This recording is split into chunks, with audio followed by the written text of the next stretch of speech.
आखिरकार बारी अपने बाप की हकीकत जानने के बाद इस कदर सदमे में चला जाता है कि उसका नर्वस ब्रेकडाउन हो जाता है। बारी अपने बाप को गुस्से से कहता है, डैड आप मेरे साथ ऐसे कैसे कर सकते हैं? क्या आपको मुझ पर तरस नहीं आया? मैंने आपको इतनी इज्जत दी, आपकी हर बात मानी, लेकिन आपने मेरे साथ खेल खेला।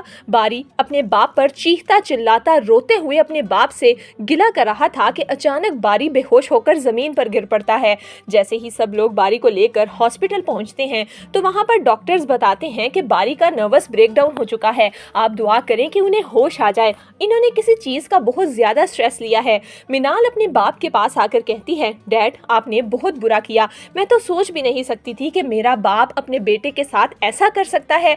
आपने तो बचपन से ही हमें प्यार नहीं दिया। मैं जब भी तकलीफ में होती थी या मुझे कोई चीज चाहिए थी तो मैं बारी को कहती थी। बारी ने मुझे बाप बनकर पाला है और उसने आपसे क्या मांगा था? सिर्फ अपनी मोहब्बत। अगर आप उसे परिशे से शादी करने देते तो आज आपका बेटा इस हाल में ना होता जहां पर वो आज पड़ा है। जिस पर शयान साहब रोते हुए कहते हैं, मिनाल मेरा मकसद हरगिज ऐसा नहीं था कि मेरा बेटा इस हाल में पहुंच जाए। मैं बारी को कुछ नहीं होने दूंगा, बारी बिल्कुल ठीक हो जाएगा। जिस पर मिनाल कहती है, अब आप बारी और परिशे की जिंदगी में नहीं आएंगे।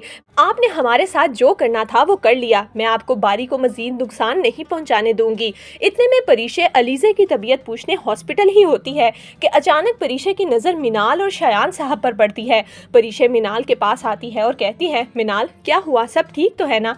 मिनाल जैसे ही परिशे को देखती है तो वो फौरन परिशे के आगे हाथ जोड़ती है और कहती है, परिशे प्लीज मुझे माफ कर दो, बारी बिल्कुल बेकसूर है। तुम मेरे भाई से शादी कर लो वरना मेरा भाई मर जाएगा। मेरे बाप ने जो धोखा हम लोगों को दिया है उसके बारे में तो हम सोच भी नहीं सकते थे। शयान साहब भी नदामत से सर झुकाए खामोशी से आंसू बहाते हैं क्योंकि अब उनके सामने उनका बेटा मौत के किनारे खड़ा है।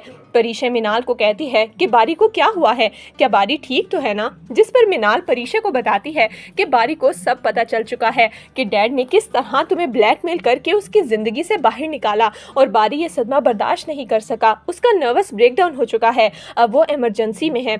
ये सुनकर परिशे के पैरों के नीचे से तो जमीन ही निकल जाती है। वो रोते हुए मिनाल को कहती है, मिनाल मुझे बारी से मिलना है, क्या मैं उससे मिल सकती हूँ? जिस पर मिनाल कहती है, हाँ चलो आओ, मैं तुम्हें बारी से मिलवाती हूँ।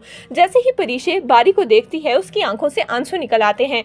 परिशे बारी के पास आकर कहती है, बारी ये आपने अपना क्या हाल बना लिया है। हमने तो सिर्फ एक दूसरे से मोहब्बत की थी, लेकिन आपके डैड ने हमारी मोहब्बत को इतना जलील किया कि आज आप इस हालत में पहुंच गए हैं।